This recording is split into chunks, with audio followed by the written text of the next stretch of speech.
Hello hi friends, ಇವತ್ತು ಷಷ್ಠಿ ಇರೋದ್ರಿಂದ ಎಲ್ಲರ ಮನೆಯಲ್ಲೂ ಪೂಜೆ ಮಾಡ್ತಾ ಇರ್ತಾರೆ. ಆದರೆ ನಮ್ಮ ಕಡೆ ಪಾಗೋಡ ಕಡೆ ಎಲ್ಲ ಅತ್ತೆಯರು ಇರೋ ಹತ್ರ ನಾಗಲಮಡಿಕೆ ಜಾತ್ರೆ ಬಂದುಬಿಟ್ಟು ಇವತ್ತೇ ವಿಶೇಷವಾಗಿ ಆಚರಿಸ್ತಾರೆ ಅಲ್ಲೆಲ್ಲ. ಇವತ್ತು ವಿಶೇಷ ಏನಂತಂದರೆ ಇವತ್ತಿನ ದಿನ ಕಿಚಡಿ ಕಾಯಿ ಹಾಲು ಮತ್ತು ಬದನೆಕಾಯಿ ಬಜ್ಜಿನ ಮಾಡೋದು ಆ ಕಡೆ ಫೇಮಸ್ಸು. ಇವತ್ತು ಅದೇ ರೆಸಿಪಿನ ತೋರಿಸ್ಕೊಳ್ತಾ ಇದ್ದೀನಿ. ನಾವೇನು ಅಲ್ಲಿಗೆಲ್ಲ ದೇವಸ್ಥಾನಕ್ಕೆಲ್ಲ ಹೋಗೋದಿಲ್ಲ, ಮನೆಯಲ್ಲೇ ಪೂಜೆ ಮಾಡಿಕೊಂಡು ದೇವರಿಗೆ ಎಡೆ ಹಾಕ್ಕೊಳ್ತೀವಿ ಅಷ್ಟೇ, ಸಿಂಪಲ್ಲಾಗಿ ಆಚರಿಸ್ಕೊಳ್ತೀವಿ. ನಿಮ್ಗೆ ಯಾರಾದರೂ ಆ ಕಡೆ ಹೋಗಿ ಎಲ್ಲ ಬಂದಿದ್ದರೆ ಕಾಮೆಂಟ್ ಮಾಡಿ.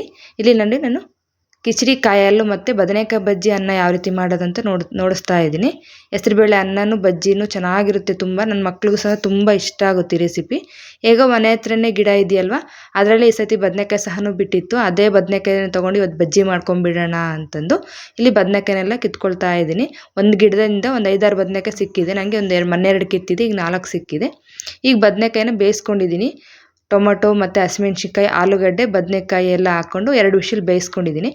ಮತ್ತು ಒಂದು ಕುಕ್ಕರ್ ತೊಗೊಂಡ್ಬಿಟ್ಟು ಹೆಸರುಬೇಳೆ ಅನ್ನ ಮಾಡೋದಕ್ಕೆ ಹುರಿದಿರೋಂಥ ಹೆಸರುಬೇಳೆನ ಹಾಕ್ಕೊಂಡು ಮತ್ತು ತೊಳೆದಿರೋಂಥ ಅಕ್ಕಿನ ಹಾಕ್ಕೊಂಡು ಅದಕ್ಕೆ ಎಷ್ಟು ಬೇಕೋ ಅಷ್ಟು ನೀರು ಹಾಕಿ ಒಂದು ಸ್ವಲ್ಪ ಉಪ್ಪು ಹಾಕಿ ಅದಕ್ಕೆ ಒಂದು ಚೂರು ಅರಿಶಿನ ಪುಡಿ ಹಾಕಿ ಸ್ವಲ್ಪ ನೀರು ಸ್ವಲ್ಪ ತಿಕ್ನೆಸ್ಸೇ ಇರಲಿ, ನಮಗೆ ಜಾಸ್ತಿ ಉದುದ್ರಾಗಿರಬಾರ್ದು. ಯಾಕಂದರೆ ಕಾಯಲ್ಲಿ ಜೊತೆ ಮಿಕ್ಸ್ ಮಾಡ್ಕೊಳ್ಳೋದ್ರಿಂದ ಕೆಲವರೆಲ್ಲ ಇದನ್ನು ಮುದ್ದೆ ಥರ ನಾದ್ಕೊಂಡು ಸಹ ಕಾಯಲ್ಲಿ ಹಾಕ್ಕೊಂಡು ತಿಂತಾರೆ. ನಾನು ಸ್ವಲ್ಪ ಸ್ಮೂತಾಗಿ ಆಗೋ ಥರನೇ ಮಾಡ್ಕೊಳ್ತಾ ಇದ್ದೀನಿ. ಈಗ ಇದನ್ನು ಸಹ 1 ವಿಷಲ್ ಆದರೆ ಸಾಕು, ಯಾಕಂದರೆ ನಾವು ಫುಲ್ ಇಟ್ಟಿರ್ತೀವಲ್ಲ. 1 ವಿಷಲ್ಗೆ ಆಗಿಬಿಟ್ರೆ ನೀಟಾಗಿ ಅನ್ನ ರೆಡಿ ಆಗುತ್ತೆ ನಮಗಿಲ್ಲಿ. ಈಗ ಅಷ್ಟರಲ್ಲೇ ನಾವು ಇಲ್ಲಿ ಬದನೆಕಾಯಿ ಬೇಯಿಸ್ಕೊಂಡಿದ್ವಿ, ಎಲ್ಲ ಸಪ್ರೇಟ್ ಇಟ್ಕೊಳ್ತಾ ಇದ್ದೀನಿ. ಹಸಿಮೆಣ್ಸಿನ್ಕಾಯಿ ಎಲ್ಲ ಈ ಬಜ್ಜಿ ರೆಸಿಪಿನ ನಾಗಲೇ ಯೂಟ್ಯೂಬಲ್ಲಿ ಅಪ್ಲೋಡ್ ಮಾಡಿದ್ದೀನಿ ಆಲ್ರೆಡಿ. ಅದಕ್ಕೆ ಈ ವಿಡಿಯೋನಲ್ಲಿ ಲಾಂಗಾಗಿ ನೋಡ್ಸ್ಕೊಳಕ್ಕೆ ಹೋಗ್ತಾ ಇಲ್ಲ.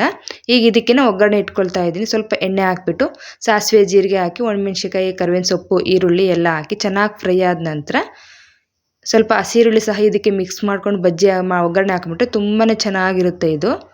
ನೋಡಿ, ಈ ಕಡೆ 1 ವಿಷಲ್ಲೇ ನಾನು ಕೂಗಿಸ್ಕೊಂಡಿರೋದು ಎಷ್ಟು ಚೆನ್ನಾಗಾಗಿದೆ ಅನ್ನ. ಸ್ವಲ್ಪ ಸ್ಮೂತಾಗಿದ್ದರೆ ಚೆನ್ನಾಗಿರುತ್ತೆ ಇದು. ಈ ಥರ ಉದ್ರಾಗಿದ್ದರೆ ಚೆನ್ನಾಗಿರಲ್ಲ ಅಂತಂದು ನಾನು ಸ್ಮೂತಾಗಿ ಮಾಡ್ಕೊಂಡಿದ್ದೀನಿ. ನೋಡಿ ಎಷ್ಟು ಸ್ಮೂತಾಗಿ ಆಗಿದೆ. ಈಗ ಇದನ್ನು ಇನ್ನೊಂದು ಪಾತ್ರೆಯಲ್ಲಿ ಹಾಕ್ಕೊಂಡು ಎತ್ತಿಟ್ಕೊಳ್ತಾ ಇದ್ದೀನಿ. ಇದಕ್ಕೆ ಮಾಡೋದಕ್ಕೆ ಕಾಯಿ ಹಾಲು ಬೇಕಲ್ವ, ಇಲ್ಲಿ ಕಾಯಿ ಹಾಲು ಪ್ರಿಪ್ರೇಷನ್ ನೋಡಿಸ್ತಾ ಇದ್ದೀನಿ. 1 ಕಪ್ಪಷ್ಟು ಹಸಿ ತೆಂಗಿನಕಾಯಿ ತುರಿ ಫ್ರೆಶ್ ಆಗಿರೋಂಥದ್ದು ತೊಗೊಳ್ಳಿ. 1 ಕಪ್ಪಷ್ಟು ಬೆಲ್ಲ ಮತ್ತು ಒಂದು 4ರಿಂದ 5 ಏಲಕ್ಕಿನ ಈ ಥರ ಸಣ್ಣ ಕುಟ್ಟಿ ಹಾಕ್ಕೊಳ್ಳಿ. ಮಿಕ್ಸಿಗೆ ಹಾಗೆ ಹಾಕಿದ್ರೆ ನುಣ್ಣಗಾಗೋದಿಲ್ವಲ್ಲ, ಅದಕ್ಕೆ ನಾನು ಇಲ್ಲಿ ಕುಟ್ಟಿ ಹಾಕ್ಕೊಂಡಿದ್ದೀನಿ. ಇದನ್ನೆಲ್ಲ ಚೆನ್ನಾಗಿ ಮಿಕ್ಸ್ ಮಾಡ್ಕೊಬೇಕು ನಾವಿಲ್ಲಿ. ಕೆಲವರು ಪಾಕ ಅದನ್ನು ಕಾಯಿಸ್ಕೊಳ್ತಾರೆ, ನಾನು ಇಲ್ಲಿ ಕಾಯಿಸ್ಕೊಳ್ತಾ ಇಲ್ಲ. ನಾನು ಜಸ್ಟ್ ಈ ಥರ ಮಿಕ್ಸ್ ಮಾಡ್ಕೊಂಡು ಗಟ್ಟಿ ರುಬ್ಕೊಳ್ತೀನಿ ಅಷ್ಟೇ. ಕೆಲವರೆಲ್ಲ ರುಬ್ಬಿ ಅದನ್ನು ಮಳ್ಳಿಸ್ಕೊಳ್ತಾರೆ, ನಾನು ಇಲ್ಲಿ ಮಳ್ಳಿಸ್ಕೊಳ್ತಾ ಇಲ್ಲ. ನೋಡಿ, ಈ ಥರ ಎಲ್ಲ ಹಾಕಿ ಈಗ ಮಿಕ್ಸಿ ಜಾರ್ಗೆ ನಾನು ಒಂದು ಸ್ವಲ್ಪನೂ ಸಹ ನೀರು ಹಾಕ್ದೇ ಮಿಕ್ಸಿಗೆ ಹಾಕ್ಕೊಳ್ತಾ ಇದ್ದೀನಿ. ನಾವು ಕಾಯಿ ಒಬ್ಬಟ್ಟು ಮಾಡುವಾಗ ಹಾಕ್ಕೊಳ್ತೀವಲ್ಲ ಆ ಥರ ನೋಡಿ, ಸ್ವಲ್ಪನೇ ನೀರು ಹಾಕಲ್ಲ. ಯಾಕಂದರೆ ಕಾಯಲ್ಲಿರೋ ನೀರಿನಂಶನೇ ಬೆಲ್ಲ 2 ಮಿಕ್ಸ್ ಆಗಿ ಈ ಥರ ಗಟ್ಟಿ ಬಂದುಬಿಡುತ್ತೆ ನಮಗೆ. ಇದನ್ನು ನಾವು ಎಷ್ಟು ಬೇಕೋ ಅಷ್ಟು ನೀರು ಹಾಕೊಂಡು ಮಿಕ್ಸ್ ಮಾಡ್ಕೊಬೋದು ನಾವು ಅಷ್ಟೇ. ಇಲ್ಲಿ ನೋಡಿ, ಇಷ್ಟು ಗಟ್ಟಿಯಾಗಿದ್ದರೆ ನಮ್ಗೆ ಯಾವಾಗ ಬೇಕೋ ಆವಾಗ ಮಿಕ್ಸ್ ಮಾಡ್ಕೊಬೋದು. ಬೇಕಾದ್ರೆ ಉಳಿದ್ರೂ ಸಹ ಅದನ್ನು ಕಾಯಿ ಒಬ್ಬಟ್ಟು ಥರನೂ ಯೂಸ್ ಮಾಡ್ಕೊಬೋದು ನಾವಿಲ್ಲಿ. ಇದನ್ನು ಸಹ ಇನ್ನು ಉಳಿದಿರೋದನ್ನಂತೂ ಮಿಕ್ಸಿಗೆ ಹಾಕ್ಕೊಂಡು ನೋಡಿ, ಈ ಥರ ಎಲ್ಲ ಗಟ್ಟಿಯಾಗಿರೋನೇ ಇದು ತಕ್ಕೊಳ್ತಾ ಇದ್ದೀನಿ. ಈಗ ಅದೇ ಮಿಕ್ಸಿ ಜಾರಿಗೆ ಒಂದು ಸ್ವಲ್ಪ ನೀರು ಹಾಕಿ ಇನ್ನೊಂದು ಸತಿ ಮಿಕ್ಸಿಗೆ ಹಾಕ್ಕೊಂಡ್ಬಿಟ್ರೆ ಫೈನಾಗಿ ಪೇಸ್ಟ್ ಥರ ಮಾಡ್ಕೊಂಬಂದುಬಿಡ್ಬೇಕು. ಈಗ ಇದನ್ನು ಒಂದು ಬೌಲ್ಗೆ ಹಾಕ್ಕೊಂಡು ನೋಡಿ ಎಷ್ಟು ಥಿಕ್ನೆಸ್ ಬಂದಿದೆ ಅಲ್ವ. ನಮಗೆ ನೋಡ್ಕೊಂಡು ಕನ್ಸಿಸ್ಟೆನ್ಸಿ ಸ್ವೀಟು ಎಲ್ಲ ನೋಡ್ಕೊಂಡು ಮಿಕ್ಸ್ ಮಾಡ್ಕೊಬೇಕು ಅಷ್ಟೇ. ಇದನ್ನು ಕುದಿಸೋದೇನು ಅವಶ್ಯಕತೆ ಇರಲ್ವಲ್ಲ ನಮಗೆ. ಎಷ್ಟು ಬೇಕೋ ಅಷ್ಟು ಸ್ವೀಟ್ ನೋಡಿಕೊಂಡು ಮಿಕ್ಸ್ ಮಾಡ್ಕೊಬೇಕು. ತುಂಬಾ ಚೆನ್ನಾಗಿರುತ್ತೆ ಇದು ಕಿಚಡಿ ಕಾಯಲ್ಲಿ ತಿನ್ನೋದಕ್ಕೆ. ನೀವೇನಾದರೂ ಮಿಕ್ಸ್ ಅಥವಾ ಬಿಸಿ ಮಾಡಿ ತಿನ್ನೋ ಹಾಗಿದ್ರೆ ಕಾಮೆಂಟ್ ಮಾಡಿ. ನಮ್ಮ ಮನೇಲಂತೂ ಇದೇ ಥರನೇ ಅತ್ತೆ ಮಾಡ್ತಾಯಿದ್ದು, ನಾನು ಅದೇ ಥರನೇ ಮಾಡ್ತಾಯಿದ್ದೀನಿ ಇಲ್ಲಿ.